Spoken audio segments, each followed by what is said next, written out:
देश के गृह मंत्री का छत्तीसगढ़ दौरा, जहां गृह मंत्री अमित शाह छत्तीसगढ़ के बस्तर में शांति व्यवस्था बहाली के लिए पहले ही संकल्प ले चुके हैं।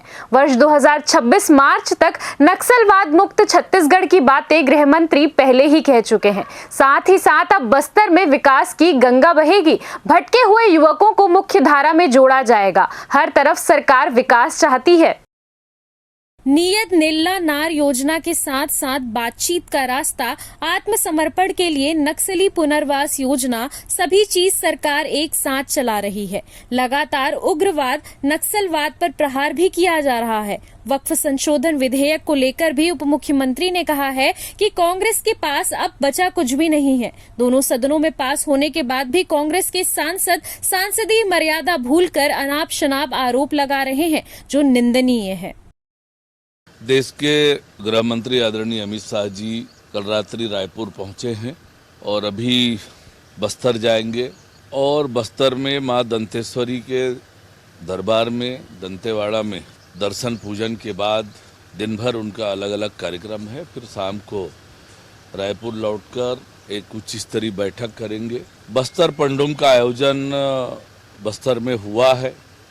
बस्तर की कला, संस्कृति, सभ्यता, रहन सहन, खान पान को प्रमोट करने के दृष्टि से बस्तर पंडुम का आयोजन हुआ है। उसके समापन समारोह में देश के गृह मंत्री आदरणीय अमित शाह जी शामिल होने वाले हैं। बस्तर के जवानों से संवाद भी करेंगे। तो निश्चित रूप से ये उनका दौरा बहुत महत्वपूर्ण है और ये लगातार उनका 5वां दौरा है जब बस्तर आए हैं।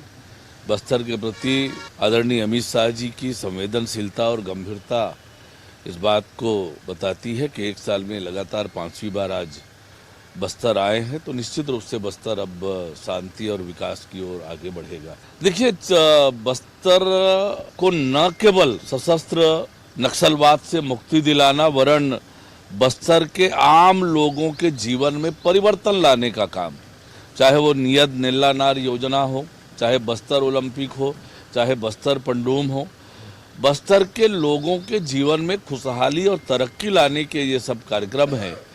तो दोनों तीनों फ्रंट में हमारी सरकार काम कर रही है। एक तरफ सशस्त्र नक्सलवाद समाप्त करने के लिए और वहीं बस्तर की कला, संस्कृति और सभ्यता को आगे बढ़ाने, बस्तर के नौजवानों के प्रतिभा को संवारने का काम हमारी सरकार कर रही है। वहीं सरकार के योजनाओं का लाभ बस्तर के लोगों को मिले नियत नीला नार योजना के माध्यम से। इसलिए हर मोर्चे पर हमारी सरकार बस्तर की तरक्की और बेहतरी के लिए काम कर रही है। ये दुर्भाग्यजनक है जिन्हें संसद की गरिमा नहीं मालूम है। राज्यसभा में 17 घंटे से अधिक बहस होने के बाद ये बिल पारित हुआ है। लोकसभा में भी इतनी विस्तृत चर्चा हुई है, उसके बाद भी जबरदस्ती पास कराने की ये बात करते हैं। वास्तविकता ये है कि न इन्हें देश के संविधान से मतलब है, न देश की जनता से मतलब है। ये तो केवल अपना और अपने परिवार की चिंता में डूबी हुई कांग्रेस पार्टी है और कांग्रेस पार्टी एक परिवार के लिए काम करने वाली पार्टी है। आज कांग्रेस पार्टी से जो जनता सवाल पूछ रही है उसका जवाब कांग्रेस को देना चाहिए। और अमित शाह जी जो बार बार आ रहे हैं उसका परिणाम स्पष्ट रूप से छत्तीसगढ़ के लोग देख रहे हैं, देश के लोग देख रहे हैं। और इसलिए पता नहीं है किस मुंह से सवाल पूछते हैं। और ये तो हमेशा से बस्तर को उपेक्षित रखना चाहते थे, विकास से कोसों दूर रखना चाहते थे। आज उनके मंसूबों पर पानी फिर रहा है तो उनके पेट में दर्द हो रहा है, इसलिए इस प्रकार के वो सवाल पूछ रहे हैं। CCN शार्क न्यूज के लिए ब्यूरो रिपोर्ट।